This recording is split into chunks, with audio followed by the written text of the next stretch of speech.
ஓம் ஸ்ரீ வாராகி சரணம். கணவன் மனைவியிடையே பிரச்சனையா? கவலைப்படாதீர்கள் என் தங்கமே. நான் சொல்லும் பரிகாரத்தை செய்யுங்கள். கணவன் மனைவி இடையே ஒற்றுமை அதிகரிக்கும்.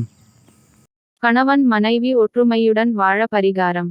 1000 காலத்து உறவாக கருதப்படுவது தான் கணவன் மனைவி உறவு. இவர்களின் உறவு சுமூகமாக இருந்தால் தான் அந்த குடும்பம் நன்றாக இருக்கும்.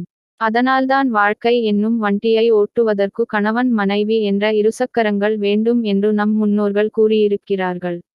இவர்களுக்குள் அடிக்கடி சண்டை சச்சரவுகள் ஏற்பட்டால் அந்த குடும்பமே நிம்மதி இல்லாமல் போய்விடும். அவர்கள் மட்டுமல்லாமல் அவர்கள் குடும்பத்தில் இருக்கும் மற்ற நபர்களும் சந்தோஷம் இழந்து கஷ்டப்படுவார்கள். அப்படி ஒருவருக்கொருவர் புரிந்து கொள்ளாமல் இருக்கக்கூடிய கணவனும் மனைவியும் ஒற்றுமையாக சேர்ந்து வாழ்வதற்கு செய்யக்கூடிய எளிய பரிகாரங்களை பார்ப்போம்.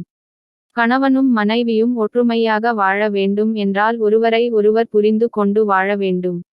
அதே சமயம் ஒருவருக்கொருவர் விட்டுக் கொடுத்தும் அனுசரித்தும் செல்ல வேண்டும். இதையும் தாண்டி கிரகங்களின் காரணங்களாலும் கணவனுக்கும் மனைவிக்கும் இடையே கருத்து வேறுபாடுகள் ஏற்பட வாய்ப்புகள் இருக்கிறது. அப்படிப்பட்ட சூழ்நிலையில் நாம் பரிகாரங்களை மேற்கொள்ளும் பொழுது அந்த பரிகாரங்களின் பலனால் கிரகங்களால் நன்மை ஏற்படும். கணவன் மனைவி ஒற்றுமையுடன் வாழ்வதற்கு வீட்டில் துளசி செடியையும் தொட்டாசினுங்கி செடியையும் ஒன்றாக ஒரே தொட்டியில் வைத்து வளர்க்க வேண்டும் என்பது பலரும் அறிந்த உண்மையே.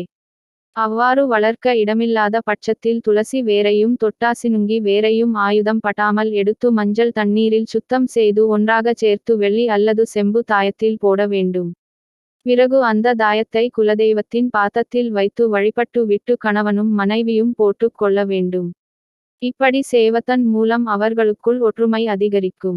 மகிழ்ச்சிகரமான வாழ்க்கையை தரக்கூடியவராக திகழ்பவர் சுக்கிர பகவானே. அப்படிப்பட்ட சுக்கிர பகவானின் அருளை பெறுவதற்கு செய்யக்கூடிய பரிகாரத்தை பார்ப்போம். வெள்ளிக்கிழமை தோறும் காலையில் பூஜை செய்யும் பொழுது சுக்கிர ஹோரையில் நாம் எந்த கடவுளை வணங்கினாலும் சரி அந்த கடவுளுக்கு நாட்டுச் சர்க்கரையை நெய்வேத்தியமாக வைத்து வழிபட்டு வருவதன் மூலம் கணவன் மனைவி ஒற்றுமை அதிகரிக்கும். இதேபோல் வெள்ளிக்கிழமை சுக்கிர கூரையில் அருகில் இருக்கும் சிவாலயத்திற்கு சென்று சுக்கிர பகவானுக்கு அகலில் நல்லெண்ணெய் ஊற்றி 6 டைமண்ட் கற்கண்டை போட்டு பஞ்சு திரி போட்டு தீபம் ஏற்றி வர கணவன் மனைவி ஒற்றுமை அதிகரிக்கும். மேலும் கண் திருஷ்டியால் பாதிக்கப்பட்டவர்கள் செவ்வாய் மற்றும் வெள்ளிக்கிழமைகளில் காலையிலும் மாலையிலும் அல்லது ஏதாவது ஒரு வேளையில் குங்கிலியம் மற்றும் வெண் கடுகை பயன்படுத்தி வீடு முழுவதும் தூபம் போட்டு வர வீட்டில் இருக்கக்கூடிய எதிர்மறை ஆற்றல்கள் விலகி குடும்பத்தில் உள்ள சண்டை சச்சரவுகள் நீங்கி ஒற்றுமை அதிகரிக்கும். இந்த எளிமையான பரிகாரங்களில் நம்பிக்கை இருப்பவர்கள் இவற்றில் ஏதாவது ஒன்றை பயன்படுத்தி தங்கள் குடும்பத்துடன் சந்தோஷமாகவும் நிம்மதியாகவும் வாழலாம்.